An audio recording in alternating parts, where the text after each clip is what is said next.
బంగారాన్ని విడిపించి ఆ రోజు ఆన్లైన్ రేటుకే మేము కొంటాం. Sharma gold company. అమ్మ నమస్తే. నమస్తే అమ్మా. అమ్మ, వినాయక చవితి నాడు మనము వినాయకునికి పూజ చేసేటప్పుడు 21 పత్రాలు పెట్టి పూజ చేస్తాం కదా, దీని వెనుకాల ఏమైనా ఆంతర్యం ఉందమ్మా? ఉందమ్మా. ఒక బోటనీ విద్యార్థి చెప్పాడు, వినాయకుడు గజముఖం కలిగిన వాడు కదా,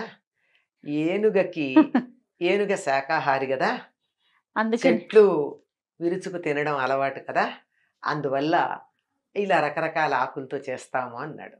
నిజమేనాన్న, రకరకాల ఆకులతో నువ్వు చెప్పింది సరే, కానీ 21 ఏమిటి, ఇంక 22 కావచ్చు, 20 కావచ్చు, ఈ 21కి ప్రత్యేకమైన పేర్లు కూడా ఉన్నాయి కదా, వాటిని నువ్వేమన్నా సరదాగా పేర్లను ఏమన్నా చూస్తావా అని అడిగాను నేను. అంటే నా దగ్గర ఉంది సమాచారం, కానీ వాళ్ళకి తెలియదు. అడిగితే వాళ్ళు వెళ్ళి ఈ పేర్లకి, సంస్కృతం పేర్లకి ఇంగ్లీష్ పేర్లు దరిదాపుల్లో చెప్పండి మేడం, మేము చూస్తామన్నారు. చెప్పాను నేను. వాళ్ళు బొటానికల్ పేర్లు వెతికి ఆ మొక్కలన్నీ తీసుకొచ్చి వాటి మెడిసినల్ వాల్యూ ఏమిటో చెప్పమంటే పాపం తయారు చేసి పెట్టారు. ఈ 21 పత్రులు ఏవైతే ఉన్నాయో, ఇది వినాయక పూజలో ప్రత్యేకత ఇంకెక్కడా కనపడదు మనకి. ఈ 21 పత్రులు ఏవైతే ఉన్నాయో అవి వానాకాలంలో వానలు పడుతూ ఉంటే చాలా వరకు పిచ్చి మొక్కల్లాగా, కలుపు మొక్కల్లాగా ఎక్కడ పడితే అక్కడ పెరిగేవి ఈ పత్రులన్నీ కూడా. చాలా వరకు. ఇప్పుడు జమ్ము ఉందనుకోండి, జమ్మి కాదు. జామ ఉందనుకోండి, జామ. చూతపత్రం, మామిడి ఉంది, మామిడి కాదు. ఈ మిగిలినటువంటివి ఉదాహరణకి దత్తూర అంటే ఉమ్మెత్త అక్కడ పిచ్చి మొక్కలా పెరిగేది. ఇలా ప్రతి దానికి వాళ్ళు కనుక్కొని వచ్చారు. బొటానికల్ నేము, నేను ఇంగ్లీష్ నేమ్ ఇస్తే వాళ్ళు సంస్కృతం నా దగ్గర ఉండనే ఉన్నాయి. కనుక్కొని వచ్చింది మెడిసినల్ వాల్యూ చెప్పి, నిజంగానండి ఇవన్నీ చాలా ఉపయోగపడేవి అన్నారు. ఎందుకు అంటే వానలు పడతాయి, ఎక్కడ పడితే అక్కడ మనం వెయ్యకుండా వాటంతటవి రోడ్ల పక్కన, ఖాళీ ప్రదేశాల్లోనూ, ఆఖరికి గోడల మీద ఎక్కడ పడితే అక్కడ మొలిచే మొక్కలు చాలా ఉన్నాయి. వీటన్నింటి యొక్క ప్రయోజనం మనం తెలుసుకున్నట్టయితే ఇప్పుడు వచ్చేటటువంటి తరుణ వ్యాధుల నుండి మనం ఉపశమనం పొందొచ్చు. తరుణ వ్యాధులు అంటే అక్యూట్ డిసీజెస్, అంటే అప్పటికప్పుడు వచ్చే, అంటే దీర్ఘ వ్యాధులు కావు. వాతావరణ మార్పుల వల్ల అప్పటికప్పుడు వస్తాయి, పోతాయి అంతే. వైరల్ ఫీవర్స్ అని అలాంటివన్నీ విరోచనాలు. ఇప్పుడు ఏమవుతుంది, వర్షాలు పడతాయి, వర్ష కదా ఇది వచ్చింది ఆషాఢంలోనే అవటానికి, అది గ్రీష్మ ఋతువైనా ఆషాఢంలోనే మొదలవుతాయి వానలు. అక్కడి నుంచి మొదలుపెట్టి కొత్త నీళ్ళు వస్తాయి, కొత్త నీళ్లలో మట్టి ఉంటుంది, అనేక రకాలైన కలుషితాలు ఉంటాయి. ఎండ ఎక్కువగా ఉండకపోవడంతో రకరకాలైనటువంటి క్రిములు అవన్నీ అభివృద్ధి చెందుతాయి. ఒకప్పుడైతే విపరీతంగా కలరా వచ్చేది ఈ ఋతువులో, ఇప్పుడు కలరా చాలా వరకు తగ్గింది. ఎక్కడో వెరీ రేర్ కేస్ కలరా. అలా ఇలాంటివన్నీ రకరకాలు వస్తాయి.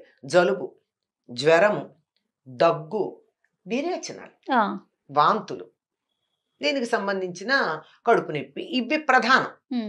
ఈ వీటిన్నింటికి కూడా ఈ 21 పత్రుల్లోనూ మందులు ఉన్నాయి, ఔషధ గుణాలు ఉన్నాయి.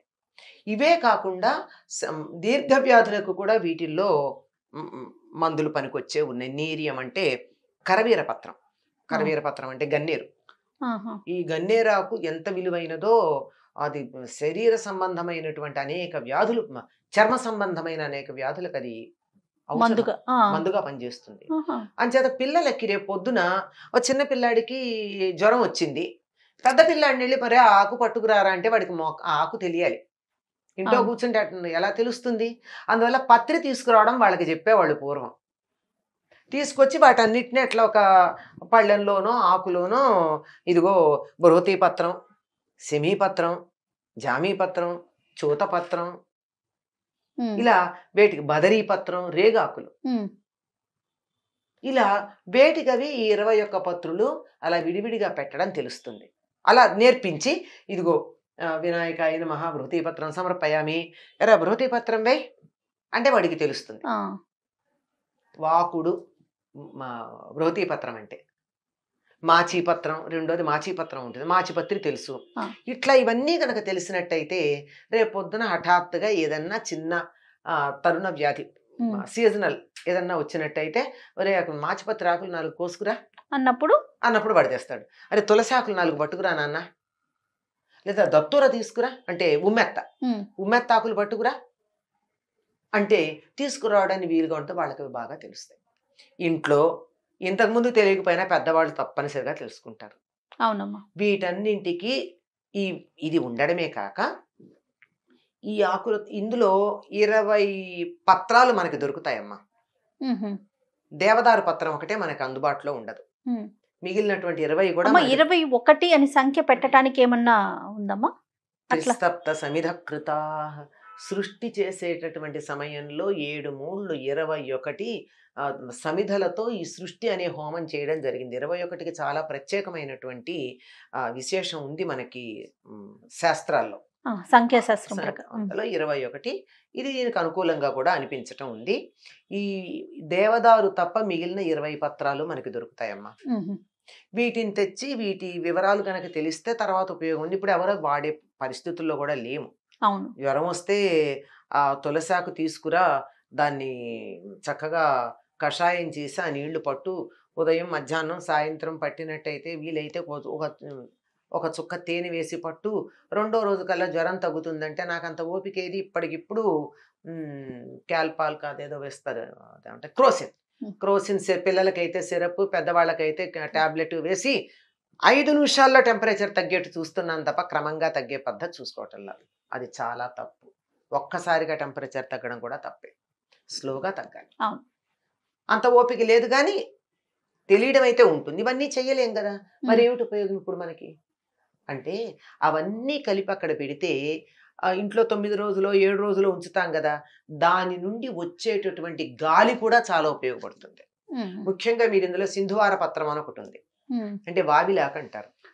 వావిలు అంటే తెలుసు కదా, సింధువారం అంటే తెలియదు. అదేనే చెప్తున్నాను. సింధువారం అంటే వావిలి, అందులో 2 ఉంటాయి, నల్లవావిలి తెల్లవావిలి. నల్లవావిలు అంటే ఊదా రంగు పూలు ఉంటాయి, తెల్లవావిలు అంటే తెల్ల పూలు ఉంటాయి. ఇవి నిజంగా ఎంత ఆరోగ్యానికి అవసరమో. తలనొప్పి వస్తే ఒక తెల్లని బట్ట తీసుకుని వావిలాకులు దాని మీద వేసి దాన్ని ఇలా మరి ఇంకొక పొర వేసి ఇలా తలకి ఇలా కడితే అరగంటలో తలనొప్పి తగ్గుతుంది. కొంతమంది ఇక్కడ కూడా కడతారు. బాలెంతలకు వావిలాకు వేసిన నీళ్లు కాచి నీళ్లు పోస్తారు. వాతావరణం ఇలాంటివన్నీ ఇది ఇంట్లో ఉంది. వావిలాకు తెచ్చి అక్కడ పెట్టండి, 4 రోజుల పాటు ఇల్లంతా వావిలాకు వాసనే ఉంటుంది. కానీ ఇంటి వావిలాకులు తెచ్చి వినాయకుడికి పూజ చెయ్యండి. దాంతోపాటు ఉత్తరేణాకుంది. ఇవన్నీ వీటన్నిటి కలయికతో వచ్చినటువంటి గాలి ఏదైతే ఉందో అది ఒక వారం రోజులు ఇంట్లో వచ్చిందంటే, ఆ రోజు మరి ఇంట్లో దేవుడు ఉన్నాడంటే వీళ్ళు దండం పెట్టుకుంటారు కదా, ఆ దండం పెట్టుకోవడానికి 1 నిమిషం అక్కడ నిలబడి గాలి పీలుస్తారు కదా, శ్వాసకోశ సంబంధమైనటువంటి వ్యాధులు దరిదాపుల్లోకి రావు. అయ్యాక ఇది ఎవరికన్నా ఈ నిమజ్జనం చేసే సమయంలో కూడా కొంతమంది తమ పెరట్లో ఉన్న బావిలో పడేస్తారు.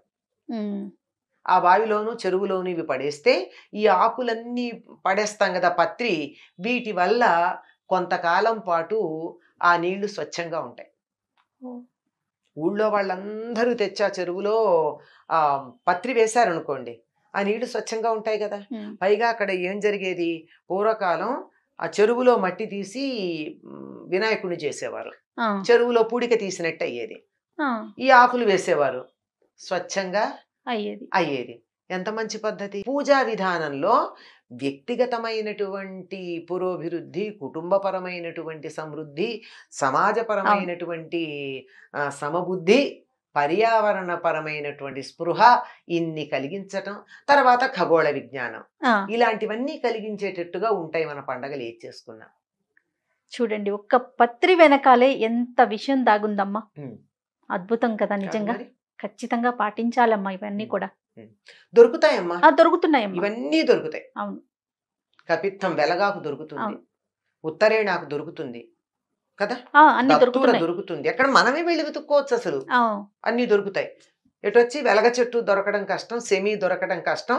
ఎవరికన్నా చెప్పి అవి తెప్పించేసుకుంటే మిగిలినవి దొరుకుతాయి. దేవదారు మన దగ్గర లభ్యం కాదు.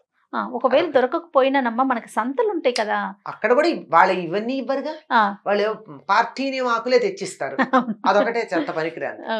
అది కాక ఇవి ఇలాంటివి కొంచెం మనం కనీసం అవేవో కొన్ని ప్రయత్నం చేయగలిగితే మనం దరిదాపుల్లో దొరుకుతూనే ఉంటాయి. అవునమ్మా. రైట్ అమ్మా, థ్యాంక్ యూ సో మచ్. నమస్తే. నమస్తే అమ్మా.